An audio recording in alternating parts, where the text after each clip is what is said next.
Есть проблемы, и проблем больше, чем хорошего, я просто услышал. По поводу апартаментов, если можно, начнем с этого. Да, это была первая тема, затронута вашей командой.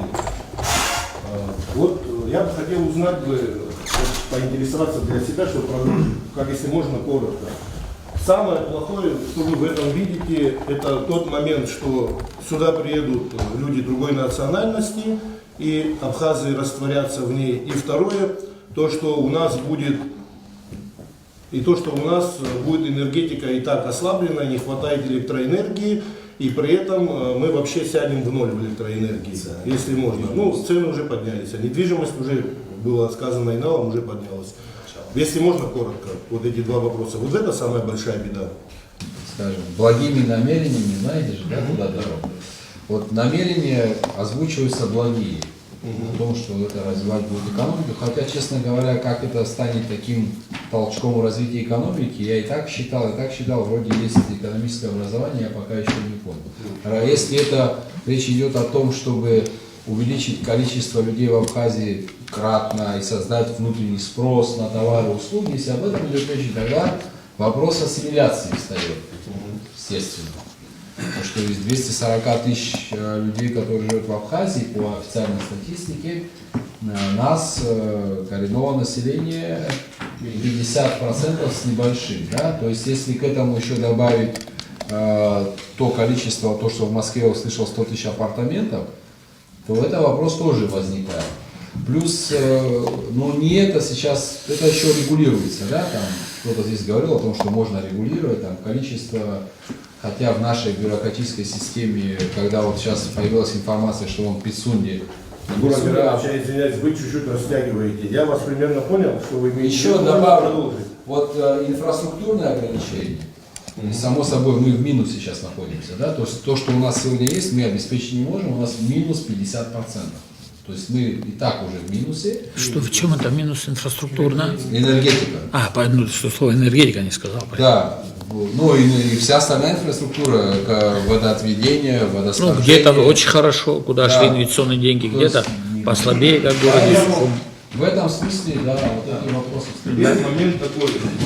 Вот начали настроить апартамент, здание, да, скажем, вот Адмуром было сказано запретить сюда, допустим, ввоз извне камня. У нас тоже прекрасные есть ресурсы, из чего можно сделать. У нас есть такие материалы, еще можно цемент тоже делать, производить, но кто-то скажет, что это загрязнять будет нашу окружающую среду. Пойдем дальше. У нас будут люди, которые будут платежеспособны покупать, вот как вы сказали, инфраструктура начнет, может быть, чем-то уменьшаться, нам надо будет и отвод. Ищите кого-то. Канализацию усиливать, подводить туда надо будет свободные электросети и все тому подобное. Но при всем при этом будут приезжать люди, которые будут в этих домах находиться, и они будут оставлять деньги. Деньги будут оставлять кому? Нам будут оставлять. Это тому же самому крестьянину, который будет, не лично тоже, будет выращивать продукты.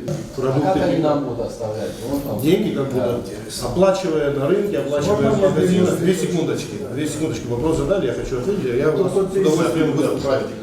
Это по поводу того, что деньги будут нам заходить. Вы как экономист, вы будете со мной согласны с тем, что сегодня, когда мы выезжаем и завозим, допустим, те же самые продукты сюда, завозим сюда какие-то стройматериалы, мы что делаем? Мы нашу экономику сажаем на ноль, потому что мы вывозим эти деньги из Абхазии.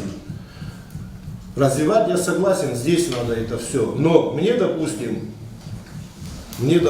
как сельчанину, будет не очень удобно, что я произведу какую-то продукцию, принесу на рынок, а ее покупать некому будет. Потому что то, что я произведу в том количестве, в малом, а всегда цена становится меньше, когда большое количество производится, а не когда я один кружок сыра сделал, и он у меня будет, соответственно, дорогой, потому что мне поехать надо, мне надо привезти, мне надо налоги заплатить и много чего остального. И когда я буду производить много, и у меня это портиться не будет, я на этом смогу зарабатывать деньги. Но вами было же озвучено, что вы 13 лет заезжали на работу, смотрели на въезд города, и вам было больно. И ваше сердце, так я если добавлю, вы так не говорили, сердце болело и кровью изливалось. Только от того. из-за въезда в город. Ну, А многие вы озвучили город, озвучили въезд в город, да, Адгура Миранович, вы озвучили въезд в город. И исходя из этого, надеюсь, это лестью не будет сказано, но за деятельность Беслана Федоровича, который он работал, он изыскал средства из бюджета и отремонтировал один из этих домов. Деньги вы откуда взяли, если так не секрет? Вот как вы думаете, откуда деньги берутся у бюджета города? С нашего с вами кошелька. С нашего, с вашего кошелька. Кошелек откуда идет? От налогоплательщиков, которые дают деньги. И опять мы возвращаемся к тому, что у нашего государства деньги есть только от нас, от граждан, которые платят налоги. И это основная часть налогособирательства. Исходя из этого, вы как экономист это лучше Вы знаете. поддерживаете, да, закон об я так понимаю? Апартаментами? Да. Я это уже закончил. Я это сказал, что да. Всё. Я сказал, что да. И это уже еще один момент, вот вернусь к тому вопросу, который вы поднимали по поводу майнинга и нехватки электроэнергии и всему тому подобное. Это, конечно, будет мой ответ не очень такой точный, как бы я бы это озвучивал бы, но то, что вы говорите, вам приписывают то, что это ваша идея была майнинга, и чтобы это все вот действовало. С одной стороны, я очень с вами был согласен, если бы это ваша была идея, и вы бы ее до конца доработали бы хорошо и преподнесли так правильно, как это нужно. Нефть добывать нельзя, это мы экологию портим, майнинги это плохо, мы сажаем электросети, апартаменты это плохо, все просто горит из-за того, что перенагрузки идут. Не из-за майнингов, а из-за того, что мы все обеспечиваем тепло, это кондиционерами, печками, плюс за то, что у меня слабый поток входит в дом электроэнергии, я ставлю ресанту, которая увеличивает нагрузку на это все. Проблем? Нет, у нас проблемы есть, их надо решать, эти проблемы. У меня в квартире два кондиционера и печка, на котором супруга готовит. И готовит она постоянно, потому что у меня 5 детей, я переживаю за наш генофонд, в отличие от многих, которые одного, двоих, и говорят, о, зачем столько много, это тяжело. У нас есть проблема, и эту проблему мы должны решать. И решать, как было правильно сказано, вместе, дружно. Адгур Амиранович, вы очень грамотный, хороший человек. Я думаю, когда вы приходите, допустим, с какими-то предложениями, да, там, не к нам, я имею в виду, к руководству, которое это может решить. Вы, когда имеете возможность прийти к президенту, прийти к премьер-министру, вы с ним на связи по телефону набираете, как бы в любой точке Абхазии, можете набрать, я думаю, и из Москвы тоже. Внесите предложение, как это можно исправить. У вас же был же какой-то план, когда вы были в экономике? Носили. И есть у вас Виктор, план. да? Да, Виктор, да. Можно даже без Валерия. Дефицита в этом нет, Виктор. Спасибо.